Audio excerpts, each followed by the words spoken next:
Isayas, Kabanata 48. Dinggin mo ito, o bayang Israel, kayong nagmula sa lahi ni Huda. Sumumpa kayong maglilingkod kay Yahweh at sasambahin ang Diyos ng Israel. Ngunit hindi kayo naging tapat sa Kanya. Ipinagmamalaki ninyong kayo'y nakatira sa banal na lunsod, at kayo'y umaasa sa Diyos ng Israel.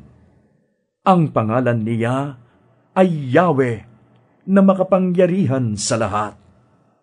Sinabi ni Yahweh sa Israel, noong una pa'y alam ko na kung ano ang mangyayari. Pagkatapos ay bigla ko itong isinakatuparan. Alam kong matitigas ang inyong ulo, may leeg na parang bakal at noo na parang tanso. Kaya noon pa, ipinahayag ko na ang mangyayari sa iyo, upang kung maganap na'y huwag ninyong isipin na ang mga Diyos-Diyosan ang may gawa nito. Lahat ng pahayag ko ay pawang natupad.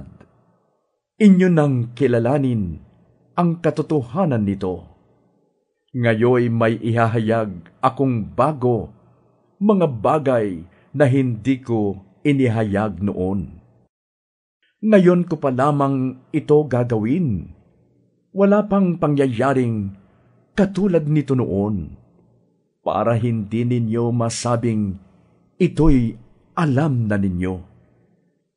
Alam kong hindi kayo mapagkakatiwalaan, sapagkat lagi na lamang kayong naghihimagsik. Kaya tungkol dito'y wala kayong alam, kahit kapirasong balita'y walang natatanggap. Dahil na rin sa karangalan ko, ako ay nagpigil. Dahil dito'y hindi ko na kayo lilipulin. Sinubok ko kayo sa pamamagitan ng kahirapan, kung paanong ang pilak ay dinadalisay sa apoy. Ngunit kayo'y napatunayang hindi nararapat. Ang ginawa ko'y para na rin sa sariling kapakanan. Paghamak sa ngalan ko'y hindi ko pahihintulutan. Ang karangalan ko'y tanging akin lamang, walang makakahati kahit na sinuman. Sinabi ni Yahweh, makinig ka sa akin, O Israel, bayang aking hinirang. Ako lamang ang Diyos. Ako ang simula at ang wakas. Ako ang lumikha sa pundasyon ng daigdig. Ako rin ang naglatag sa sangkalangitan. Kapag sila'y aking tinawag, agad silang tutugon. Magsama-sama kayo at makinig. Walang nakaaalam, isa man sa mga Diyos-Diyosan, na ang hinirang ko ang lulusob sa Babilonia at gagawin niya ang lahat ng ipapagawa ko. Ako ang tumawag sa kanya, pinatnubayan ko siya, at pinagtagumpay. Kayo ay lumapit at pakinggan ang aking sasabihin.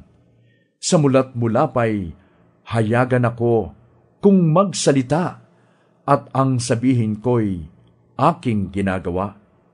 Sa kapangyarihan ng Espiritu ng Panginoong Yahweh, ako'y kanyang sinugo. Ganito ang sabi ng banal na Diyos ng Israel, ni Yahweh na sa iyo'y tumubos.